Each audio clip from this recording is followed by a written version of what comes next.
what is the purpose of this whole job career thing? I had to kind of just come to realization it's only a piece of who you are, right? The main objective of that is to provide a service to that organization, and they pay you for it. And when they don't need you anymore, they're gonna stop paying you. Nothing personal. But then you have to start thinking, what is the objective? Objective was that you get a paycheck and you come home and you can make ends meet, shelter, food, all the different things, and also have some disposable income to do nice things. So then you got to figure out how to close that gap. You have to put yourself in a position to make sure you're okay at home. And that looks at doing whatever the things you need to do to keep a roof over your head and keep your bills paid. That's kind of how I look at it. No pride. All right, ladies and gentlemen, welcome back to The Unbounded Growth. My name is Mark Alan Muteba. I'm your host. And today I have the privilege of hosting one of the people that actually helped inspire this podcast. The desire to host him boiled so much in our heart that I was like, I want to share the knowledge that he shares with me in private with all the world. If it's your first time here, do not forget to hit the subscribe button on YouTube. And if you're listening to us on your most favorite podcasting platform, do not forget to follow so you stay up to date with our latest notifications. And if you haven't had a chance to visit our website, it's www.unboundedgrowth.org. You can subscribe to our newsletter so that we send you growth nuggets every week to help you grow and to continue your journey. In today's episode, we'll be talking about his journey in corporate, his education, his goals, and the things that have helped me achieve what he wanted to achieve. A big shout out to our sponsor, Realtor Julie, for all the help. If you are wanting to sell or you wanting to buy or you needing some property management, you can reach out to Julie, and information will be linked in the details of this episode. With that being said, ladies and gentlemen, let me welcome and introduce to you my mentor, my coach, and my very good friend, Mr. Tyson Bonty. How are you doing, Mr. Tyson? How's it going? It's doing great. Good. So for those of you listening, this is what happened. Mr. Tyson and I recorded for about 45 minutes when I realized that I forgot to hit the record button. So it was. Yeah, so there's no way I'm going to be able to repeat all that again. It'll be a whole new session. It'll be a whole new session. Yeah. I'm excited for that. So, all right, let's start again from the very beginning. Your journey. Let's talk a little some about your education. You graduated from high school.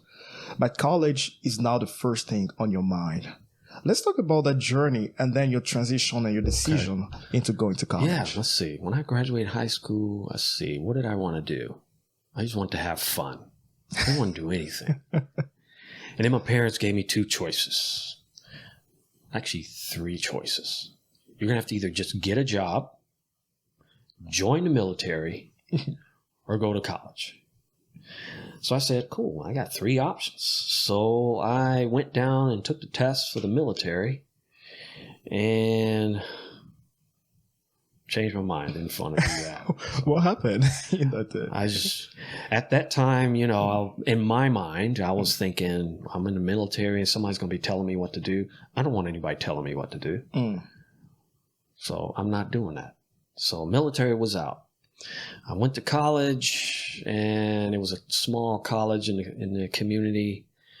I took a class, and I probably should have took something a little easier. I took a history class, and that was the worst experience ever. Yeah, they can be challenging. Yeah. Yeah.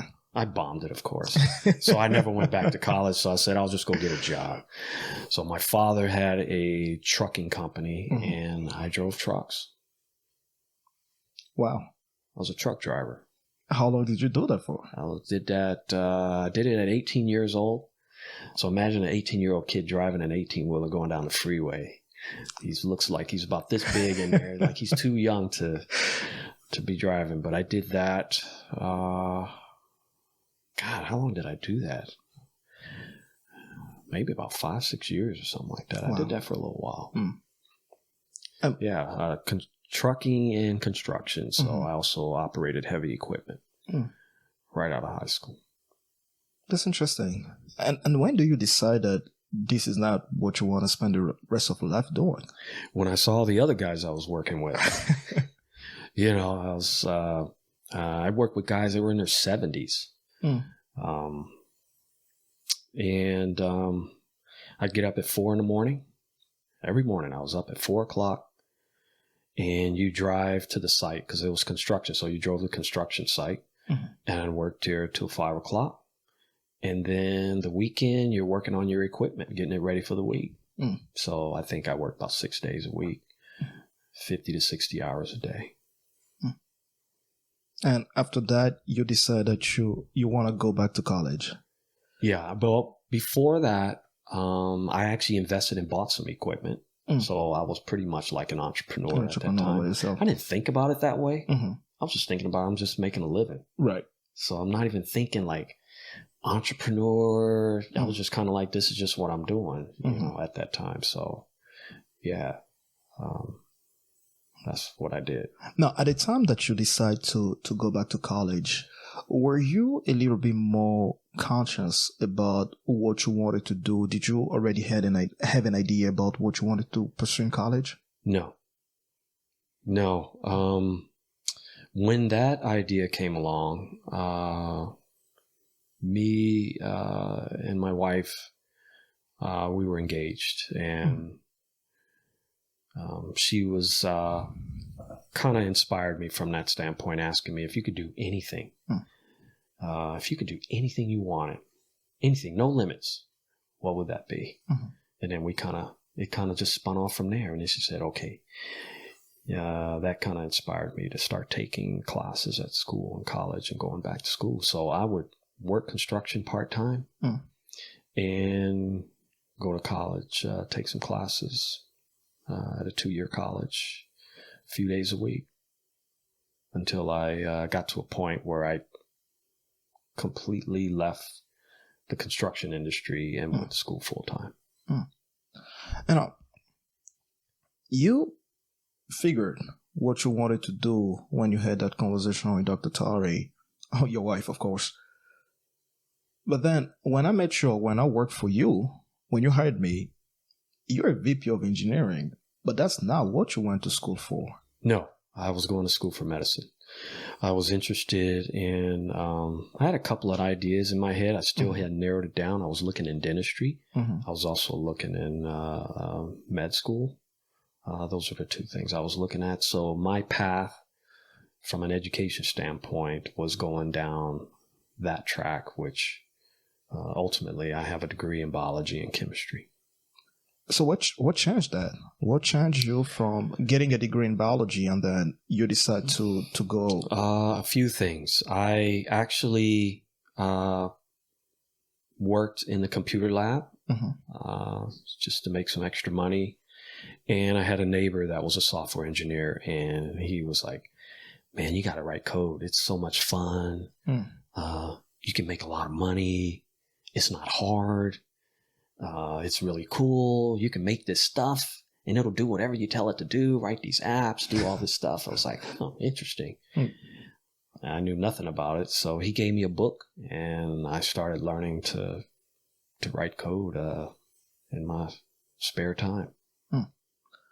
And then a challenge comes in because, like most companies today, I think companies are getting a little more flexible about it. You don't necessarily need to have a degree in computer science to get a job, but they still want you to have some type of experience. So what was that like, your very first job in college? That was tough.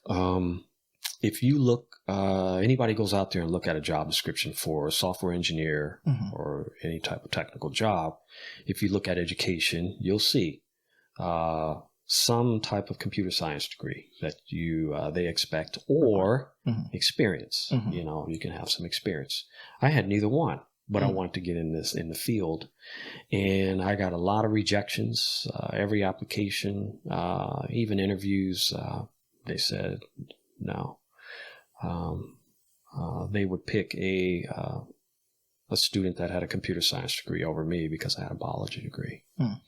So it was kind of a roadblock for me, and it took a while to break through, but persistence pays off, you know, and drive and determination. So I was determined to get in. I was not going to give up because I was all in, and I was going to figure out a way to get into to be a software engineer. I was like, that was that was what I wanted to do more than anything at the time. And what helped you to overcome the rejections? Because we see a lot of people like go down the path of depression simply because of the amount of rejections that they've received. What helped you go through that season? It was more just thinking like, okay, that didn't work. Let me keep trying something else. So I was kept trying to figure out what could create it, and everything that came back to me and the feedback, whatever it was, I was like, okay, obviously I'm not going to go back and get a degree. I already got one in biology. There's no way I'm going back and doing that again. So I'm not getting 2 of them. That would take too long. Right. So the other option was trying to figure out how to get experience. And so I had a friend that actually, he worked for a small startup part-time. And I talked to him and got him over there to let me have a conversation with these guys. 2 guys that had a startup, small company. And I made a deal with them, basically. I basically asked them if I could come work for them for free. Can I use them as a reference on a job? And they said, yeah. Free? Come on in, man. You can work as much as you want.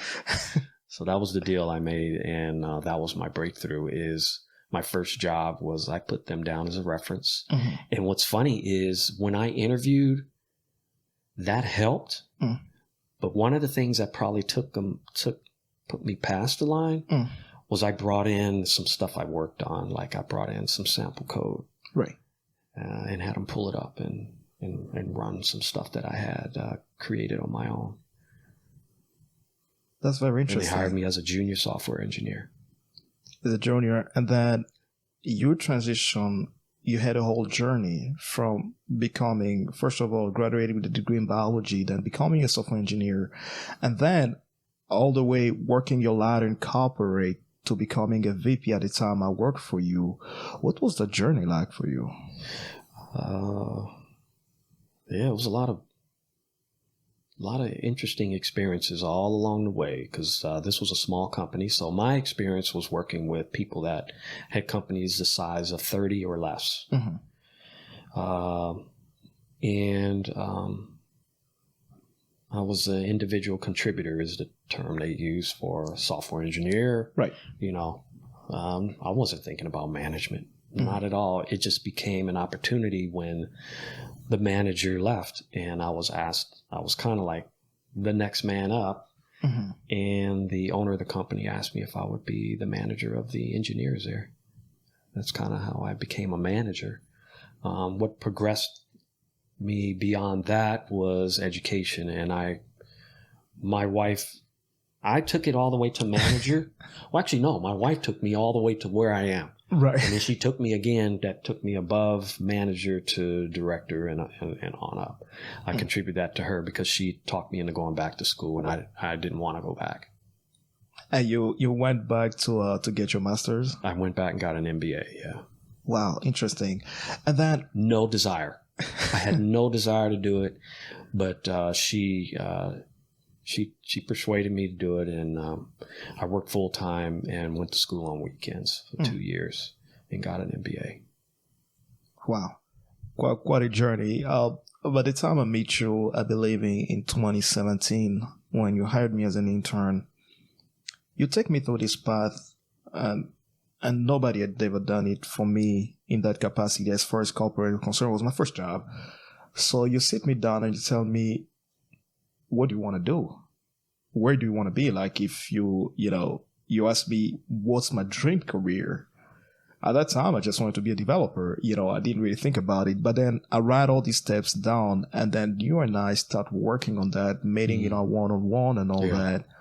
Did you have someone do that for you, and that would inspire you to start doing it for others? No, I did not. And actually, that's probably what inspired me, was that nobody did it, and somebody should be doing that. And that's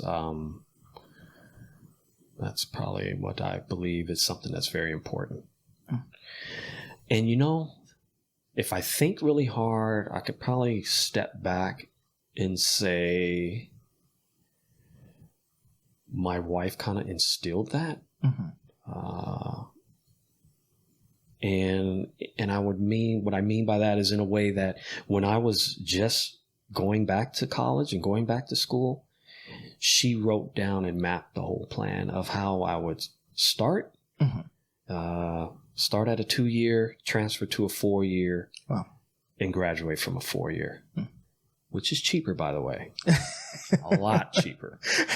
And in the end, nobody knows that you went to a 2-year college. So if I never told you, you would never know.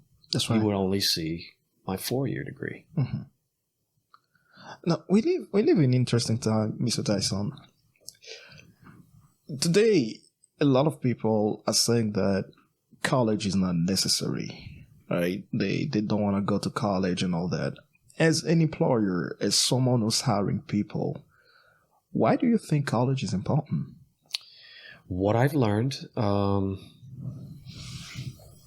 I've seen some individuals that don't have a college degree, which college doesn't make you intelligent.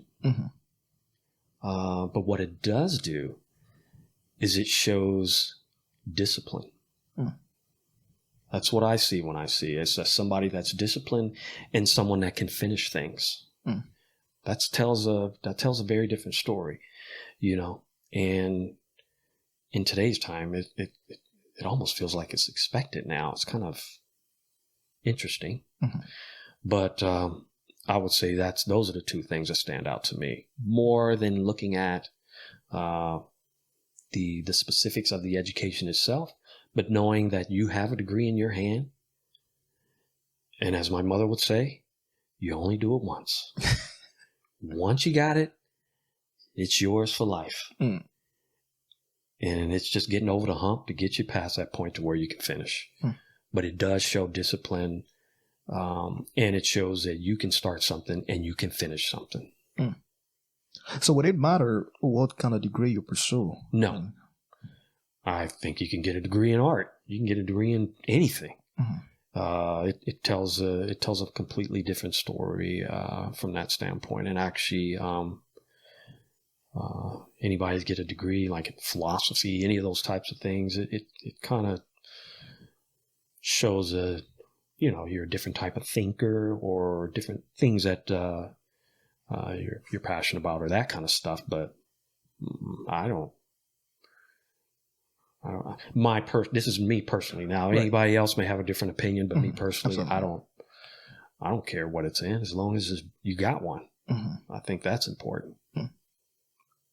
And the other thing that having gone, I'll say, through almost every single step in corporate America, from being a developer to being an executive, how do you think should youngsters that are just starting their job in corporate, how should they navigate their career? Or what do you think should their priorities be when they get started? I think everybody should have a plan. I think it's always good to have a plan, know what the end game looks like. Where are you trying to get to? What does that look like? And that kind of helps you bridge and figure out where you move and navigate. You know, that's one thing is knowing what that looks like. Once you get in a company, you obviously, this is more natural, is learning the culture. You know, I would say when you go to an interview, they're interviewing you, but, you know, always go in that perspective that you're also interviewing them. Yes, sir. I think I remember you told me that what interviewed me. You want to make, you know, obviously you're the one that's trying to get the job, but at the same time, you want to make sure it's the right fit. You want to make sure it's the right company. You want to make sure, you know, the values line up, you know. So, yeah, you need to interview them too. Ask them questions, you know, find out things you want to know about them. And what are some of the questions, your go-to questions when like you're interviewing a company? Well, I kind of think of things that are a little more practical. I like to think of myself as a practical person. So how successful is a company? You know, if I can't find that information out there, you know, what does their future look like? You know, if I'm in tech, What does their tech stack look like? Is it anything I'm interested in? Are they doing anything with, cloud technology, anything that you feel that's important for you? But obviously the company's got to be profitable. I would say you definitely need to find out if the company's making money. You don't want to walk in there, because I've been there too. Work with companies and then they fold up, and then you got to walk away. But you definitely want to make sure they're just as successful as you expect to be. Absolutely. We switch a little gear, some gears here, and talk about something that is plugging corporate America today, diversity. When I worked for you, my first job, I didn't notice that as an issue, because at least the department where I was and the whole floor was very, very diverse. I think you had about 60, 70 people reporting to you, and it was all type of background. I think all 5 continents were represented in the group that was reporting to you. What was that as a leader, leading a diverse culture, but then getting all the people to come together to accomplish one common objective? I guess to back up a little bit, to have that is special. I view that as something very, very special. Is that something you created intentionally? To be intentional? Okay. Is that something you created intentionally? I would say yes. Just happen? I would say yes. And the reason I say this is because I remember building that organization and I had to be very intentional about it. Just like when you don't have it, there's a message there. But I think in order to have that, it doesn't just naturally happen. That's interesting. That's my perspective. No, I think it's a good point that you're making, because I had this discussion with someone in the past. He said, we as human, we have the tendency to navigate around people that look like us, talk like us, or do the same things as us. Like church folks, we navigate around church folks. People that love basketball, we be around people that love basketball. And every time we talk about diversity and all that, it's a little bit of a push, pushing people out of their comfort zone, even as yourself. Learning all these different cultures. One of the good memories I have is that we had this, I think, a pot day where everybody brought food from their culture. And I saw you trying food from different cultures. What was that like for you, just bringing all that together and walking out of your comfort zone? That was the most beautiful experience I've ever had. One of the most. Growing up, I grew up in a, I would say pretty much predominantly Black community, middle class, lower middle class, but you only knew what was around you, that's it. But traveling a little bit, having the opportunity to venture out and do some things as I gotten older, you tend to appreciate things a little bit differently. Yeah, that was a neat experience. You get to try different things. You get used to your own comfort, which that's natural. People typically like to stay with what's comfortable, but yeah, I would say that was a good, wonderful experience. And the kids do that at school. They have International Day. I remember that. Right. So, there's another thing that personally inspired me as I worked for you, and I'll state it plainly. Seeing you up there gave me hope. As a junior and associate software engineer when I joined that company, and knowing that you're a VP and even talking to you, and just the fact that you were up there gave me hope in a sense that if he accomplished it, so can I. we talk about two things here. The first thing is something that you and I discussed a few years ago. At least I heard you giving a talk on it. The power of vision. Why looking at something can inspire you, which of course led back then to this concept that you had about learning to show to kids early what the future could be like. Let's talk about the aspect of vision and then the aspect or the importance of having someone that looks like you, represents you, how that can be inspirational for younger generations. Yeah, I'd say it's super inspirational. I've had that experience where you see somebody in a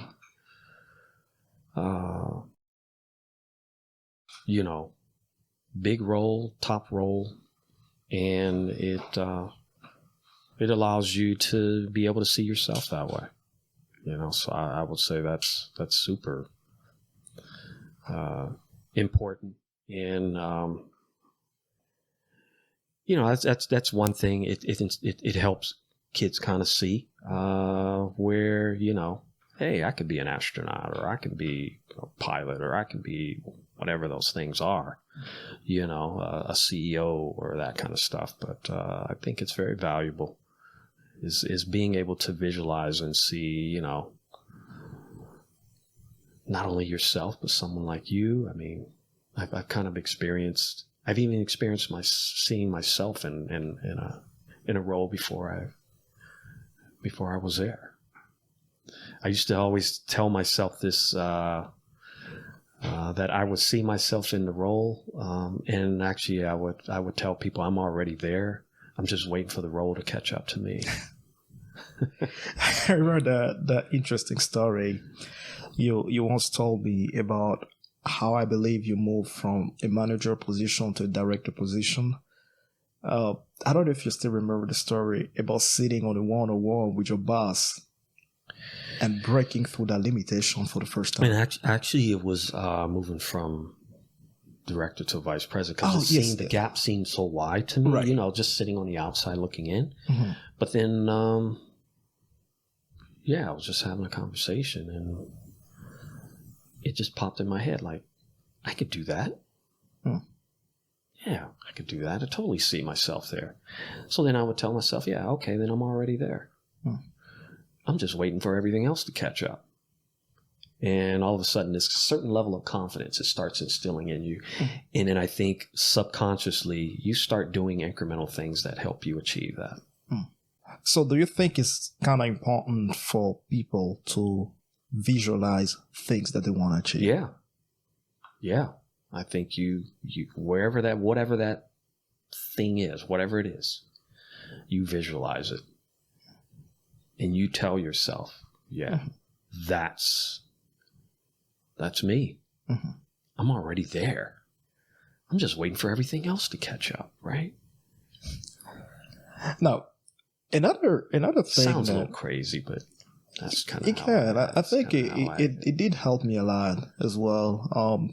I once had a position as pretty much as a manager, and I remember first talking to you about it, and I told you, I'm just 2 years into corporate. I don't think I'm comfortable doing this. You were like, no, you are comfortable and you're already doing it. All you're waiting for is, the title to catch up with you, which helped a lot in changing my paradigm or even shifting my paradigm or my thoughts. So then the question is, when are you ever comfortable? When is the time ever right?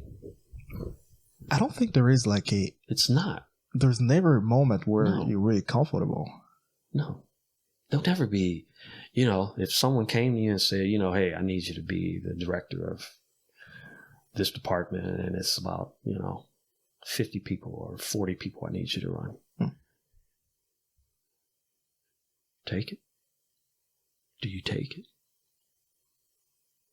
So I was offered when I moved from a manager to director. Mm-hmm. I was before I accepted the role, there was a couple things that was brought to my attention. One of them was be aware that that's kind of defined as middle management.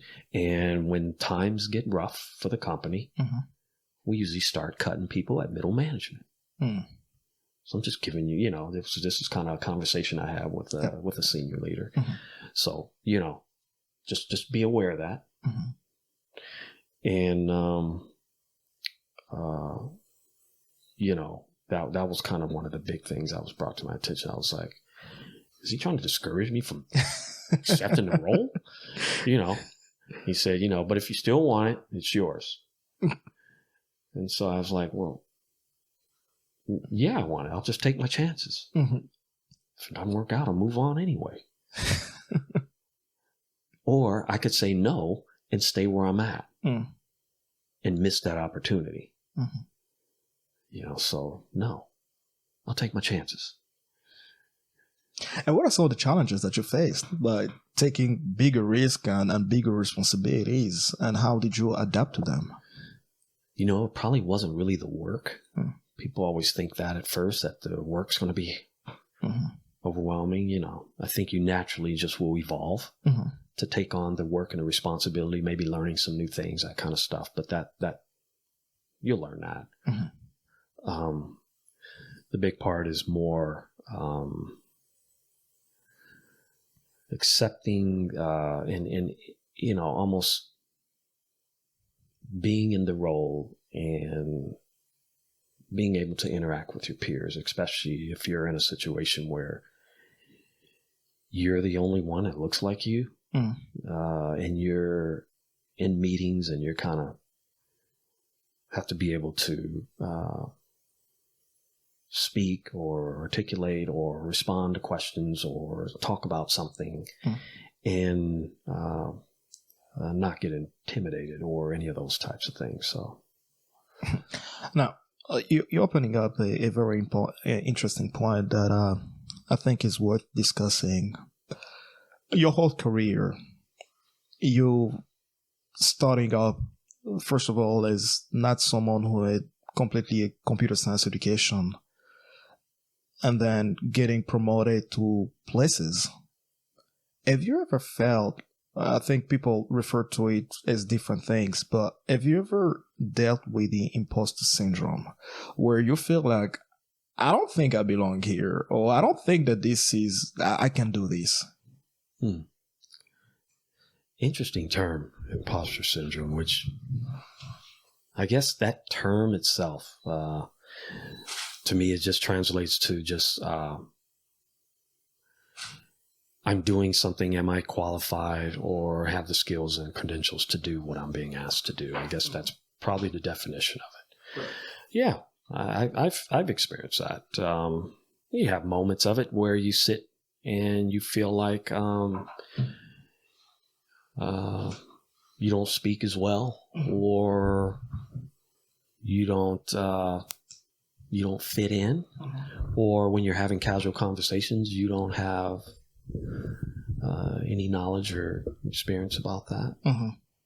So, I mean, some prime examples is you could be sitting around a group of your peers and everybody's talking about, I don't know, some stock market, real estate.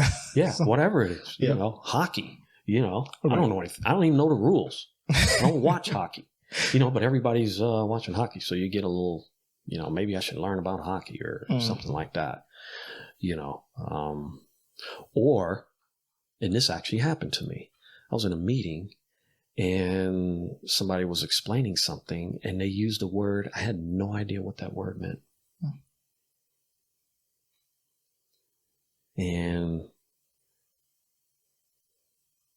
that was like a struggling situation, being in that meeting for like 1 hour. That 1 hour felt like 8 hours.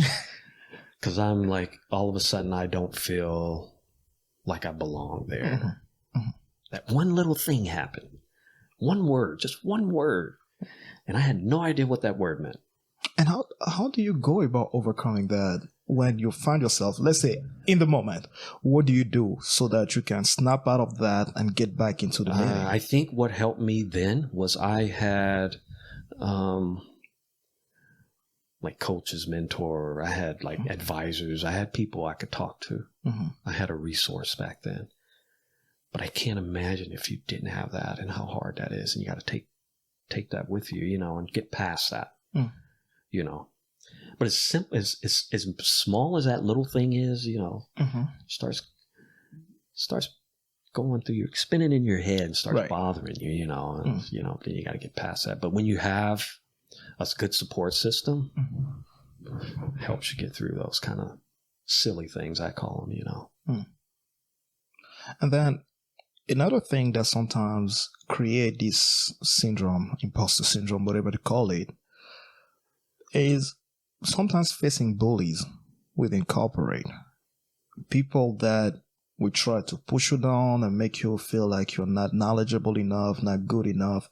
How do you deal with situations like that or people like that in corporate without, of course, without creating a whole scene, without getting too emotional or without, you know, getting fired? I'm trying to think of if that ever happened. I've had some situations, but I didn't see them as bully type of things. I don't know if I've really experienced something like that. And maybe I did. I just wasn't aware of it. But I think some of those things maybe that did happen, my interpretation was that they were, you know, usually when I see things like that, I see somebody trying to build themselves up or create a distraction, you know, so nobody focuses on them and maybe focus on you. Right. You know, I don't know if I'm trying to remember. I'd have to think about that one for a minute. And now, have you ever been in a situation where employees are reporting to you that this particular person is really making work hard, right? As far as the culture, like it doesn't fit into the culture. As a manager, how do you deal with things like that?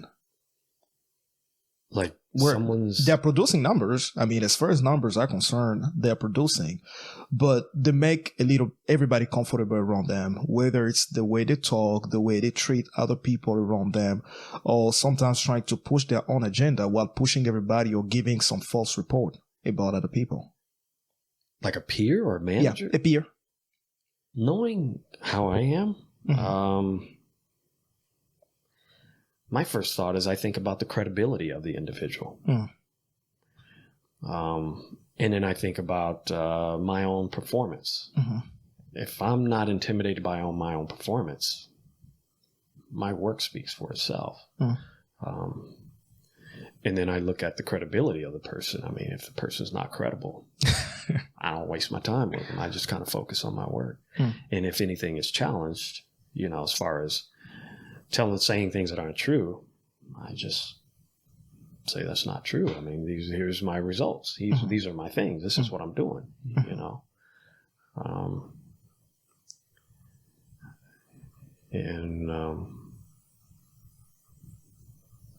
Maybe have an individual conversation with the person and try to find out what,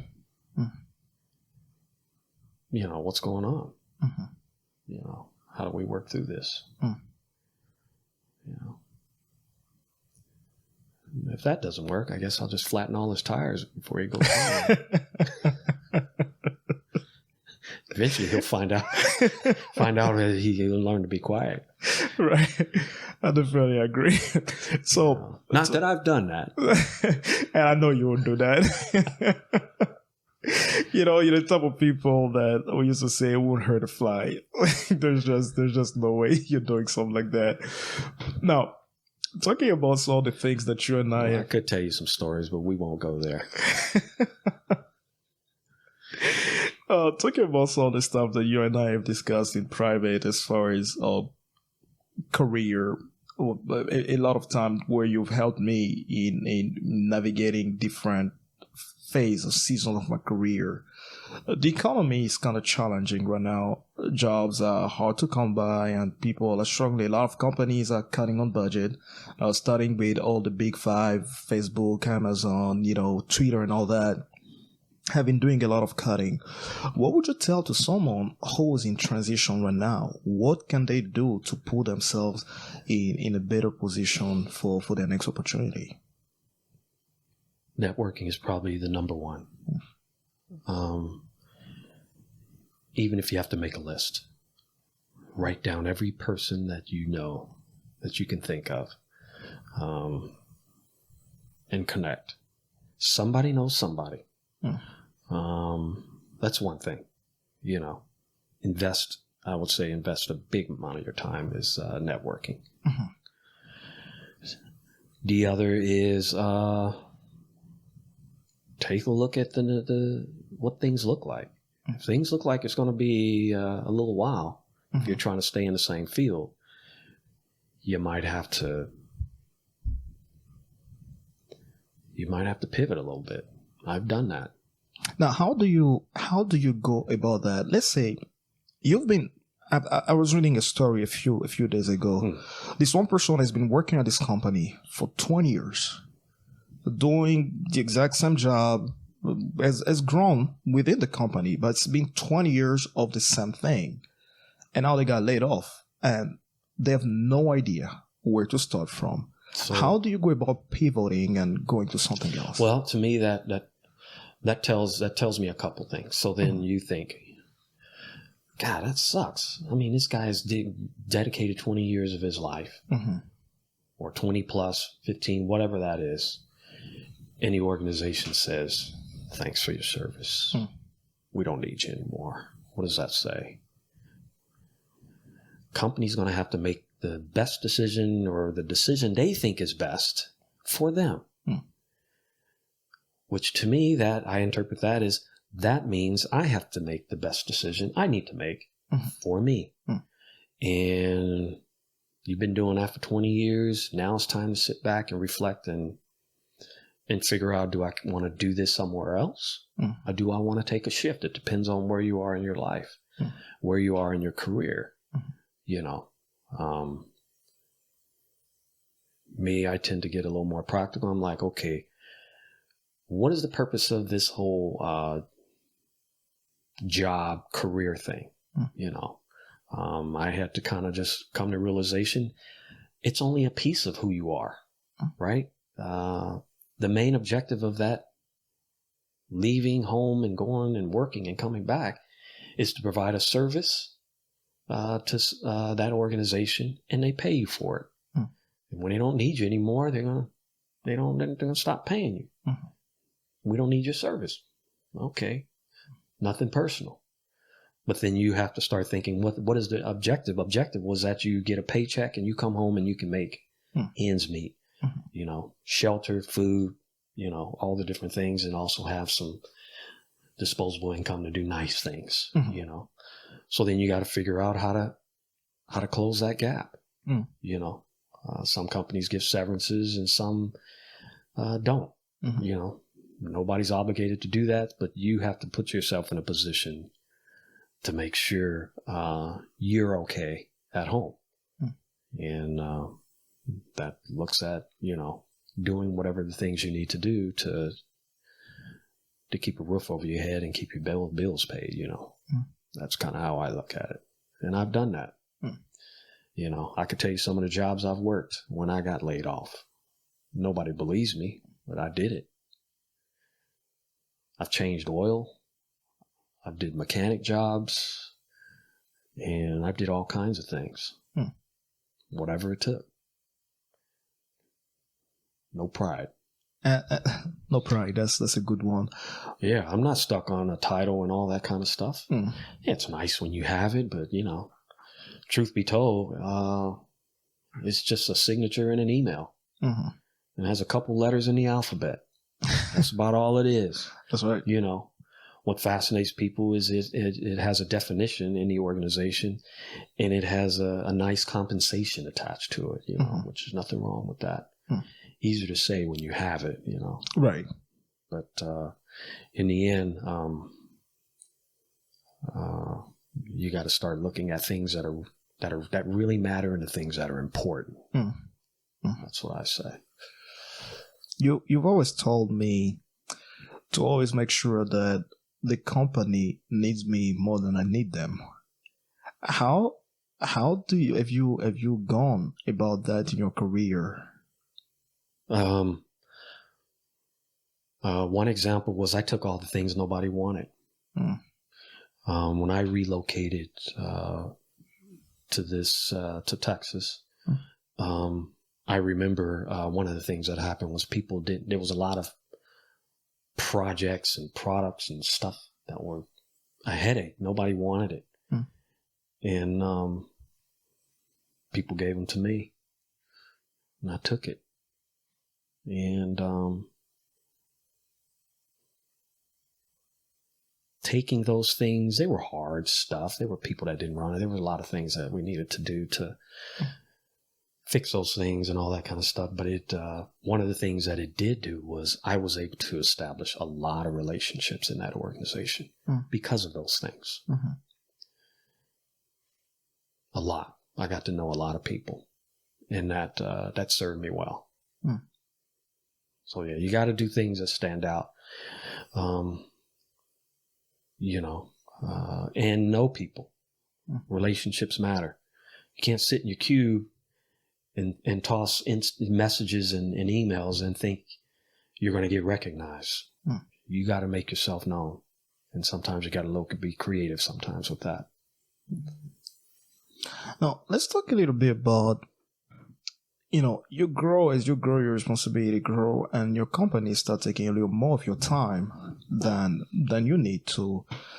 How do you manage to create that balance between your work and your personal life, and not always taking work home and sometimes staying up late while trying to achieve the things, progressing your career while keeping a good balanced life at home? Yeah, that was hard. I would say I wasn't good at it. I gave the company a lot of my time to accomplish and do some of the things that needed to be done. That's a tough one because the company demands a lot, or organizations or in general have high expectations. I think you got to be intentional. You got to make sure you take your time off. You got to set aside time. You got to leverage your calendar to have certain times that are off limit.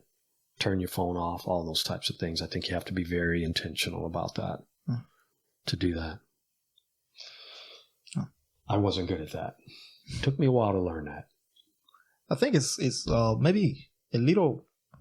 Maybe the last month when we worked at the organization where we worked together, that one time I remember showing up to the office. I was like, today I'm beating Mr. Tyson to the office, and you didn't show up that day. I showed up like at 6 a.m. and your office, the lights were off. I was like, yes. And then you didn't show up for the whole day. But then after that, I started seeing that shift in you where, it'll be 5 p.m. and I'll see you with your laptop working out of the company. I was like, wow, I didn't know that Tyson went back home.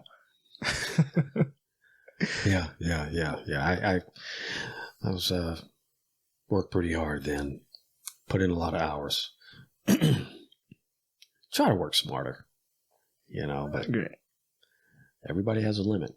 That's right. And now, when it comes to your personal discipline, what are some of the things that you do in your personal life just help you to maintain your health and keeping yourself sharp and keeping yourself up to date with this ever-changing technological world? A lot of reading, and I would say that's probably number one. I wasn't always a reader, but I've learned to become a person that reads. That's one thing, to just read for understanding, learning, and even to know what's going on in the world, just to have a intelligent conversation with different people. The other is you try to stay active. Sitting at home playing video games probably doesn't burn very many calories, So It sure doesn't. nothing wrong with that, but I would say, you got to move around a little bit. Even I go for walks or that kind of stuff. And then diet, try to be a little more conscious of balancing your diet. It's good for, not only for yourself, but also your health insurance, Right. I think they kind of encourage you to eat right, eat balanced, that kind of stuff. But I've never really had problems with that. So that's just something I've always grew up with. It's just having a somewhat of a decent diet. I never had any issues with that. So. But I would say you definitely have to stay active with your mind and your body. That keeps you refreshed. And disconnect. Got to be able to disconnect. Life can't be just about work. You got to go and disconnect and go do some other things that are fun. And when it comes to your reading, what books do you recommend for reading? Why would you ask me that question? I have one that you recommended me that I kept a copy of it. David and Goliath. That was a good one. Yeah, this was definitely a good one. I really enjoy with Malcolm Gladwell. I really enjoyed this book. Yeah, that was a good one. I probably need to read it again. Yep. Yeah. I can't think of why. I have to be honest. I don't have any off the top of my head. There's another one that you told me that you found one time. I think The Way of a Peaceful Warrior. You told me the story of that book about a monk and this young man, and the monk was giving him advices, but I never had a chance to read that one. Yes. That was a long time ago. I only remember the story.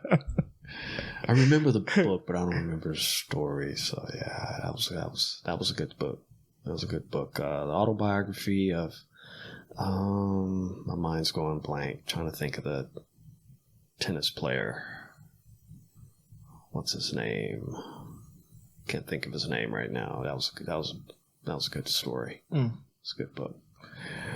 Any podcasts that you listen to that you like to recommend? I'm not. As terrible as this sounds, I do listen to some podcasts, but not a lot. Not a lot. No. Probably the one I'm going through right now is one that's called, I think it's called Bible in a Year. And it's going through all the stories of each book. I think I'm in Numbers right now, so it's kind of fascinating.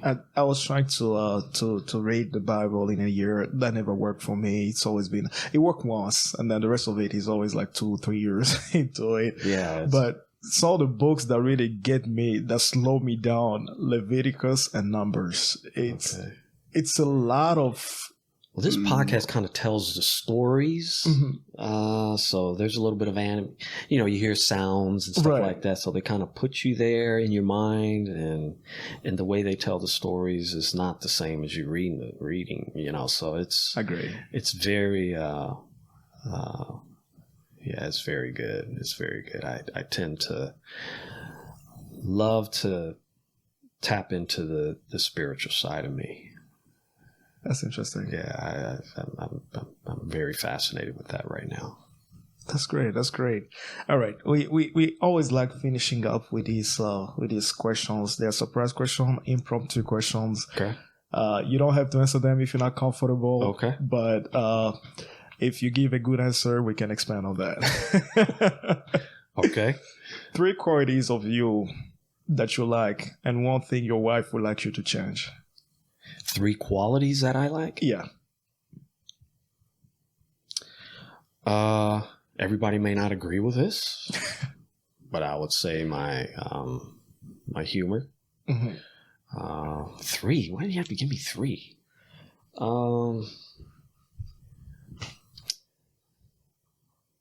I learn by doing. I don't know if that's really a quality, but it is. I would say that. And leadership. Leadership, definitely. Yeah. Yeah. And communication too. Now, First one, time. the other one is you said one my wife would want to change. We want you to change. Yeah.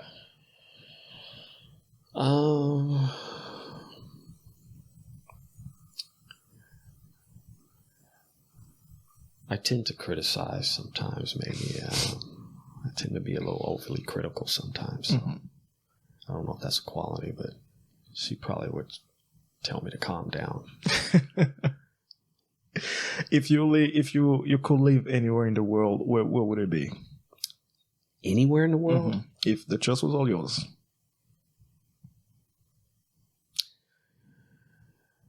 Well, there's a lot of places I haven't been. So that's going to make it a little harder to pick places I haven't been. But I love the ocean. I just love the ocean. So it's anywhere that there's like a beautiful ocean. I just love that sound. It's so peaceful. It's so peaceful. I forget about everything. Wow. Yeah. Interesting. I love the sound of the ocean. I don't think I'll live close to it though. I would love to live by the water. As a matter of fact, I was like this close to moving. I was this close. I almost did it. Wow. Interesting. If you could change anything in the world, what would it be? Anything in the world?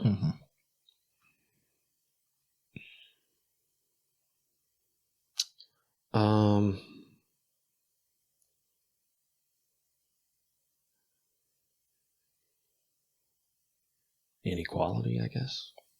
Yeah, I think that's a big one that holds a lot of people back. That some people have no control over. I think it's a lot more complicated. Politicians try to make it simple, but I think it's a lot more complicated. Yeah. Because there's a lot of things inside of there that drive that. So, yeah. Interesting. And the last one. If you're not doing what you're doing right now, what would you like? What would you be doing? If you didn't, if you weren't a computer scientist, what would you have wanted to be, knowing what you know right now?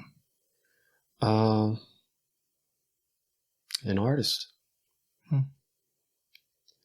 almost went to art school. That's interesting. Yeah, I loved art. I used to draw a lot as a kid. Wanted to be a cartoonist. Wow. I haven't seen any of your drawings, but no, I'll be excited. I haven't done any in a while. It's been a while since I picked up a pencil or anything. Yeah, so one day I may go back to it. But yeah. That's really good. Ladies and gentlemen, I think it is with this that we all will be finishing today. How can people reach out to you if they want to talk to you or just, want to get a piece of your advice as far as their career is concerned or, their personal life? Because, Mr. Tyson has helped me not only in my career, but also personally, even my decisions, some of the financial decisions that, that could have been very costly to me, even salary negotiation that we didn't get a chance to talk about again. But how can people reach out to you? I guess you could just shoot me an email, tysonbonty@gmail.com. So that's probably the best way to get a hold of me. I want to give my number out. No. We try to. I'll make sure that your number stays private. And you can also reach out to us if you still can get hold of him. We try to make sure to connect you to Tyson. Mr. Tyson, any closing thoughts before we call this? It's been a pleasure, Mark. It was really a pleasure. We have to do this again. Absolutely. There is definitely a lot more conversation that we need to have, especially we talked about this before, especially about minorities, how in the fields of engineering, but also in corporate, even like in executive position level, about how just seeing you there gave me a boost, an inspiration, a desire to become better, and what we can do even to help our communities. It's part of what we do here on Bounded Growth. The donations that we receive is to help communities. Right now, we offering some scholarships in the Congo, but we also want to start going to schools here. Scholarships, whatever it can be, $500 for college can help you buy books and things like that. Right. Yeah. So those are things that we're working on, but we'd definitely be excited to have you back again and to have some more discussion into that. I would like to see you on this side. And then I'm talking about your career, right? Yes, sir. So that's the next time I'd like to see. I'd like to see you over here and I'm sitting over there. Absolutely. I mean, it will be a great pleasure. And ladies and gentlemen, I know we were supposed to have a leadership conference this year, but Adam and I decided to move it to next year. And Tyson will be one of our speakers on our leadership conference. So we communicate to you the date. We'll let you know when that will be happening. And we'll be excited to have you around. Mr. Tyson, it was really a pleasure having you here. And thank you so much. After trying for more than 18 months to get him on the podcast, I finally was able to get him. And so that's really exciting, and we are exciting, and I'm very grateful for you, Mr. Tyson. A lot of fun, man. Absolutely. A lot of fun. All right. With that being said, again, if it's your first time here, don't forget to hit the subscribe button. Don't forget to like the video. It goes a long way. If you have been listening to us on your favorite podcasting platform, mostly Spotify and Apple Podcasts, where most of our listeners are, don't forget to hit the follow button so that you are notified every time we have a new episode. Again, our donations that goes to fund the scholarships right now that are helping kids to go to school in the Congo is www.unboundedgrowth.org/donate. And if you haven't subscribed to our mailing list yet, it's www.unboundedgrowth.org/subscribe. So we can be giving you growth nuggets every single week. They're short to read, and you can check out our blog posts to help you in your journey in personal growth, personal development, and leadership. God bless you. We'll be seeing you for our next episode. Bye-bye.